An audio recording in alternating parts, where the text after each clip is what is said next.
Welcome back. आपकी अदालत में आज हमारे मेहमान हैं भारतीय जनता पार्टी की तरफ से प्रधानमंत्री पद के उम्मीदवार गुजरात के मुख्यमंत्री नरेंद्र मोदी। आपकी अदालत में बीजेपी के प्रधानमंत्री पद के उम्मीदवार नरेंद्र मोदी पर इल्जाम है कि ये देश को बांटने की राजनीति करते हैं। 12 साल से आप पर इल्जाम लग रहे हैं, बहुत लंबी रिसर्च है, लेकिन मैं वो पूछ रहा हूं जो आजकल ताजा इल्जाम लग रहे हैं आपके ऊपर। राहुल गांधी ने आज ही कहा नरेंद्र मोदी पीएम बनना चाहता है, इसके लिए वो कुछ भी करेगा, वो टुकड़े टुकड़े कर देगा, एक को दूसरे से लड़ा देगा। मैं समझता हूं ये टुकड़े टुकड़े वाला मामला है, ये उत्तर प्रदेश से लाए हैं वो उन्हीं के पार्टी का ये एमपी का उम्मीदवार है, शायद ये टुकड़े टुकड़े वाला मामला उसी से उन्होंने तो कहा था, इमरान कुरैशी ने तो कहा था कि अगर नरेंद्र मोदी यूपी में आएंगे तो बोटी बोटी काट देंगे। हाँ, वो बोटी बोटी टुकड़े टुकड़े होता है तो शायद वो उन्हीं के इन्फ्लुएंस में बोलते होंगे। कांग्रेस के इतिहास की तरफ देखें, अब देश को तय करना है कि उनके टैप रिकॉर्डर सुनने हैं कि उनका ट्रैक रिकॉर्ड देखना है। ट्रैक रिकॉर्ड क्या कहता है? इस देश में सबसे पहले शासन किसके हाथ में आया? कांग्रेस के हाथ में। भारत के टुकड़े किसने किए? उन्होंने किए। वंदे मातरम, उसके टुकड़े किसने किए? हमारे देश में जातिवाद का जहर किसने फैलाया?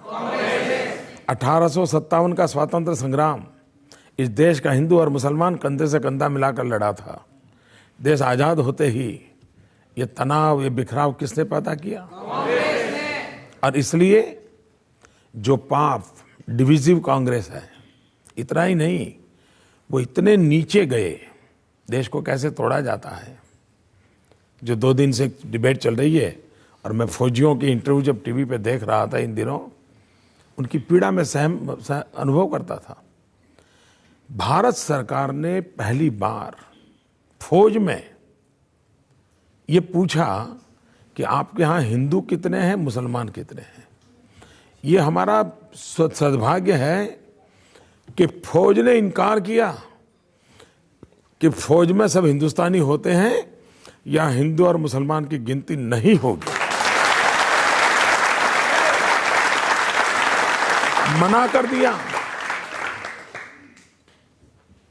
ये जरा अपने गरिबान में देखें, डिविजिव पॉलिटिक्स कौन करता है, देश के टुकड़े कौन कर रहा है। हम तो, जब मैं गुजरात गया, पहली बार राजनीति में टर्मिनोलॉजी शुरू हुई है, जब तो काफी लोग उपयोग करते हैं। मैं गुजरात में एक ही भाषा बोलता था 2001-2 में जब गया। मेरे 5 करोड़ गुजराती, आज भी मुझे सुनते होंगे तो मैं 125 करोड़ हिंदुस्तानी वही से बोलता हूं। ये भाई डिकना भाई फलाना भाई, ये पूरी टर्मिनोलॉजी को खत्म करने का मैंने प्रयास किया है, और धीरे धीरे हर एक राज्य के मुखिया अपने राज्य की पूरी पॉपुलेशन बोलते हैं। अब मैं आपको उदाहरण देता हूं, आपने कांग्रेस की काफी धुलाई कर दी। उमर अब्दुल्ला जो मुख्यमंत्री है जम्मू कश्मीर के, उनकी बात आपको बताता हूं, और बड़ा उन्होंने गंभीर चार्ज लगाया। उन्होंने कहा कि नरेंद्र मोदी पंजाब गए, वहां सरदारों की दस्तार कबूल की, अरुणाचल प्रदेश गए, उनकी टोपी कबूल की, असम गए तो उनकी वेशभूषा कबूल की, लेकिन जब इमाम साहब ने टोपी पहनाने की कोशिश की तो लौटा दिया, इनकार कर दिया। मैंने अब तक गांधी जी को ऐसी कोई टोपी पहना हुआ देखा नहीं है। मैंने सरदार वल्लभ भाई पटेल को इस प्रकार की टोपी पहन करके फोटो निकाला हुआ कभी देखा नहीं है। मैंने पंडित नेहरू को भी कभी इस प्रकार की टोपी पहना हुआ देखा नहीं है। तो ये एक भारत की राजनीति में विकृति आई है, और विकृति आई है कि अपीजमेंट के लिए कुछ भी करो। मैं मानता हूं मेरा काम है सब संप्रदाय का सम्मान करना, सब परंपरा का सम्मान करना, पर मेरी जो परंपरा है उसको मुझे स्वीकार करना। तो मैं मेरी परंपराओं को लेकर के जीता हूं, हर एक की परंपरा का सम्मान करता हूं और इसलिए मैं ये टोपी पहन करके फोटो निकाल करके लोगों की आंख में धूल झोंकने का पाप मैं नहीं कर सकता। लेकिन कोई अगर किसी की टोपी उछालता है तो उसको कड़ी की कड़ी सजा करने का मैं मन रखता हूं।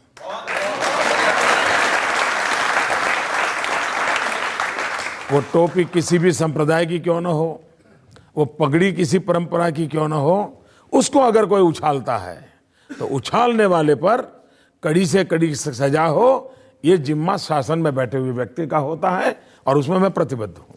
लेकिन मोदी जी, नीतीश जी ने एक बार कहा था कि जब आप सार्वजनिक जीवन में होते हैं, पब्लिक लाइफ में होते हैं, तो कभी तिलक लगाना पड़ता है, कभी टोपी पहननी पड़ती है, दूसरों की भावनाओं का ध्यान रखना पड़ता है। उनको लगता है कि ऐसा करने से भावनाएं संभल जाती हैं, वो ये करें। मुझे लगता है कि उनके बच्चों को शिक्षा मिलनी चाहिए, उनके हाथ में भले कुरान हो, उनके हाथ में कंप्यूटर भी होना चाहिए। ये मेरी सोच है, तो उनकी सोच उनको मुबारक, मेरी सोच मुझे मुबारक। देखिए, आपकी सोच का और आपके शब्दों के चयन का क्या हाल होता है, उसका मैं आपको उदाहरण देता हूं। आजम खान साहब उत्तर प्रदेश की सरकार में मंत्री हैं। उन्होंने कहा, आजादी के 60 वर्ष बाद कहा गया कि हम आदमी नहीं हैं, कुत्ते के पिल्ले हैं। जिसने कहा हो उसने गलत किया हो। कौन है वो ऐसा कहने वाला? ये आपने ही कहा था।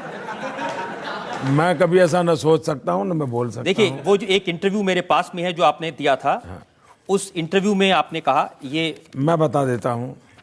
हमारे यहाँ देखिए हेडलाइन छपी हुई है, जी जी, हम इंसान हैं, कुत्ते का बच्चा भी कार के नीचे आ जाए तो दुख होता है। हाँ, लेकिन उसमें किसी को कहाँ कहा है मैंने?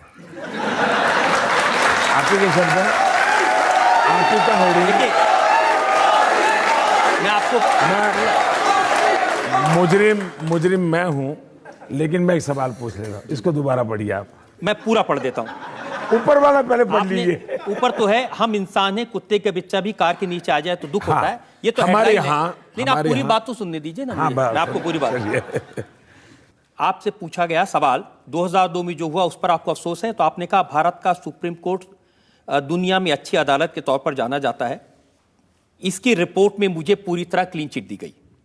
इससे अलग एक बात, ये कोई भी व्यक्ति जो कार ड्राइव कर रहा हो और हम पीछे बैठे हों, कुत्ते का एक छोटा बच्चा पहिए के नीचे आ जाए तो दुख होगा कि नहीं? जरूर दुख होगा। मैं मुख्यमंत्री हूं या नहीं, लेकिन मैं एक इंसान हूं। हमारे देश में ऐसा कहते हैं कोई भी, अरे भाई चींटी मर जाए तो भी पीड़ा होती है, चींटी मर जाए तो भी पीड़ा होती है। ये आपकी संवेदना की तीव्रता को व्यक्त करने के लिए मुहावरे होते हैं। उसको अगर कोई ये कहे कि आपने इंसान को चींटी कह दिया, तो मैं समझता हूं इस प्रकार का इंटरप्रिटेशन करने वालों का प्रॉब्लम है। दूसरा, जिसने मेरा इंटरव्यू लिया था, जब हिंदुस्तान के कुछ मीडिया के मित्रों ने उसको उछाल दिया, जिसने इंटरव्यू लिया था वो विदेशी होने के बावजूद भी उसने ट्वीट किया कि मोदी ने ना ऐसा कहा है, न हमने ऐसा समझा है, ये गलत इंटरप्रिटेशन हो रहा है। यानी इंटरव्यू लेने वाला एक फॉरेनर भी मेरी संवेदना को समझ पाया। लेकिन जो न्यूज़ ट्रेडर्स हैं, मैं मीडिया की बात नहीं कर रहा हूं, मीडिया तो बहुत अच्छा है, मीडिया की ताकत बहुत महत्वपूर्ण है, इसलिए मुझे मीडिया के खिलाफ कुछ नहीं कहना है। लेकिन जो न्यूज़ ट्रेडर्स हैं, ये न्यूज़ ट्रेडर के लिए माल बेचने के लिए काम आता है, तो उपयोग करते हैं। लेकिन आजम खां का जो आज का बयान है वो आपको बताता हूं। उन्होंने कहा कि एक कुत्ते का बच्चा मोटर के पहिए के नीचे आ जाए तो गम जरूर होता है, हमें तुम्हारा गम नहीं चाहिए। बड़े भाई, कुत्ते के बच्चे के बड़े भाई नरेंद्र मोदी जी, हमें तुम्हारा गम नहीं चाहिए। Thank you very much. क्योंकि शायद वफादारी में कुत्ते से बढ़कर के कोई होता नहीं।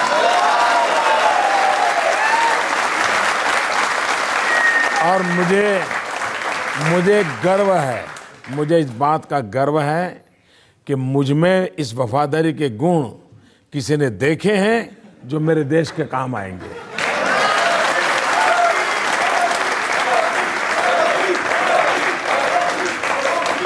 लेकिन एक सच ये है कि भारत के प्रधानमंत्री ने, मनमोहन सिंह जी ने, उन्होंने कहा कि अगर नरेंद्र मोदी देश का प्रधानमंत्री बन गया तो देश के लिए डिजास्टर्स होगा। शायद उनकी खुद की पार्टी ने फिर बाद में ये कहा कि प्रधानमंत्री जी ने ऐसा नहीं बोलना चाहिए था। उनके कैबिनेट मंत्रियों ने भी कहा कि प्रधानमंत्री ने ऐसा नहीं बोलना चाहिए था, और मैं समझता हूं उसके बाद उन्होंने बोलना बंद किया है। उन्होंने तो लोगों को याद दिलाया था कि अहमदाबाद की सड़कों पर कत्लेआम हुआ जिस आदमी के राज में, उसका अगर प्रधानमंत्री पद मिल गया तो देश के लिए नुकसान हो जाएगा। उनको ये भी याद रहना चाहिए था कि 2002 के सितंबर में अक्षरधाम पर हमला हुआ, मंदिर के अंदर दशकों लोग मारे गए, लेकिन गुजरात पूर्ण शांत रहा। उनको ये भी पता होना चाहिए कि गुजरात में सीरियर बम ब्लास्ट हुए थे, काफ़ी लोग मारे गए थे, अस्पताल में लोग मारे गए थे, उसके बाद भी गुजरात शांत रहा। जहाँ गुजरात में क्रिकेट की मैच पर दंगे होते थे, जहाँ गुजरात में पतंग चगाने में दंगे होते थे, वो गुजरात आज 12 साल हो गया कर्फ्यू किस चीज़ को कहते हैं वहाँ के बच्चों को मालूम नहीं है। ये शांति, और आज गुजरात ने जो विकास किया है, प्रगति की है, उसका मूल कारण है गुजरात की शांति, गुजरात की एकता, गुजरात का भाईचारा, गुजरात की सद्भावना। वही हमारी सबसे बड़ी पूंजी है जिसके आधार पर गुजरात आगे बढ़ा है। देश भी, अगर देश को आगे बढ़ना है तो शांति, एकता, भाईचारा, सद्भावना, इन गुणों को जितना हम बढ़ावा देंगे, देश को आगे बढ़ाने में एक बहुत बड़ा कैटलिक एजेंट का वो रोल प्ले करेगा। मैं आपकी ये बात मान लेता हूं, और आपके विरोधी भी इस बात को मानते हैं कि 12 साल से गुजरात में दंगे नहीं हुए। लेकिन जब उत्तर प्रदेश के मुख्यमंत्री अखिलेश यादव आपकी अदालत में आए तो उन्होंने कहा कि मुजफ्फरनगर में जो दंगे हुए थे वो मोदी ने करवाए थे। मैं नहीं जानता हूं कि उनको रात को नींद आती है कि नहीं आती है, क्योंकि वो काफ़ी परेशान है। अभी तो मैं 5-6 बार उत्तर प्रदेश गया हूं, तो उनकी मुसीबत मैं समझ सकता हूं, और इसलिए उनको दिन में भी मोदी याद आते हैं, रात में भी मोदी आते हैं। वो शेर की चर्चा करते हैं तब भी उनको मोदी याद आते हैं, वो लैपटॉप की चर्चा करते हैं तो भी उनको मोदी याद आते हैं। तब उनको वो हर जगह पे मोदी दिखते हैं, तो उनकी कठिनाई है। हम जनता से पूछते हैं जो लोग सवाल पूछना चाहते हैं, एक एक करके। हाँ। सर, मैं सर से जानना चाहती हूँ कि यदि सर की सरकार बनती है तो जो क्रिश्चियन भाई हैं हमारे, क्या उनको ये विश्वास दिला सकते हैं कि उनके चर्च तोड़े नहीं जाएंगे? ऐसा तो कभी हुआ नहीं, कभी सुना नहीं हमने। जलाए नहीं जाएंगे सर? ऐसा न सुना है न कभी हमने नहीं, वो एक आश्वासन चाहते हैं, शायद उनके मन में उनकी सेफ्टी का आश्वासन चाहते हैं सर। मैं आपको बताता हूँ, एक तो ऐसा मैंने कहीं सुना नहीं है, नंबर 1। नंबर 2, गुजरात के अंदर दुनिया की सबसे छोटी माइक्रो माइनॉरिटी है पारसी। उन पारसी का उदवाड़ा में तीर्थ क्षेत्र है।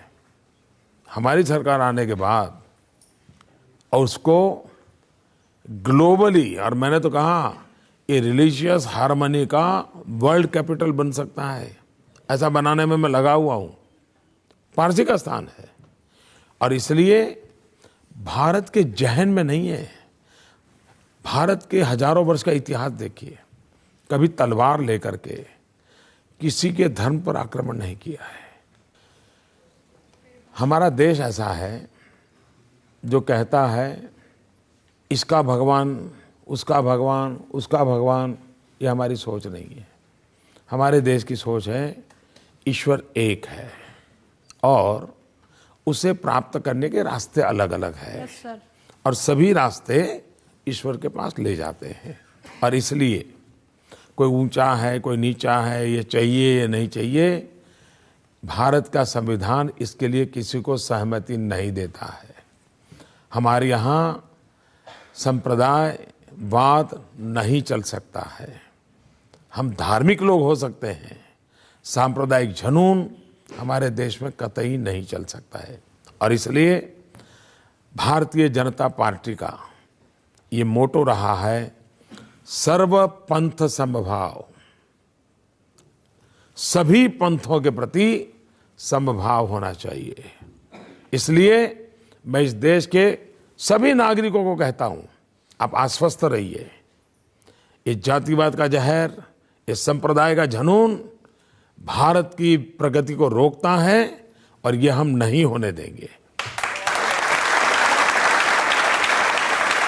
मोदी जी, आपने क्रिश्चियंस को, पारसियों को भरोसा दिलाया, क्या देश के मुसलमानों को भी ऐसा ही भरोसा दिला सकते हैं? इस देश का कोई भी व्यक्ति, भारत मां का कोई भी लाल, उसको वो सारे अधिकार हैं जो नरेंद्र मोदी को है। किसी को आपसे डरने की जरूरत नहीं है? कुछ लोगों को तो डरना पड़ेगा। देश को लूटने वाले, उनको डरना पड़ेगा। अन्याय करने वालों को डरना पड़ेगा। और मैं ये बात कहने से डरता नहीं हूं।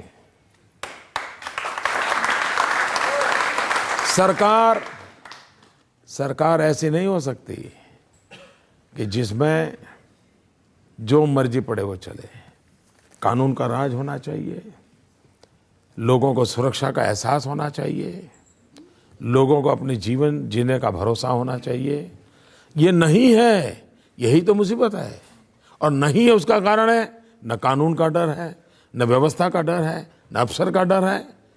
आपको घर में भी कुछ तो डिसिप्लिन रखनी पड़ती है, और डिसिप्लिन रखना गुनाह है तो भारत की भलाई के लिए वो गुनाह भी मुझे मंजूर है। एक और ब्रेक के लिए मुझे रुकना है, और ब्रेक के बाद आपकी अदालत में नरेंद्र मोदी पर इल्जाम और सवाल आपका। सबसे ज्यादा पावर में कौन रहा? सबसे ज्यादा जहर किसने चखा? सबसे ज्यादा जहर किसके पेट में है? तो जहर सबसे ज्यादा कौन उगलेगा? अब बताइए, मैं क्या करूं?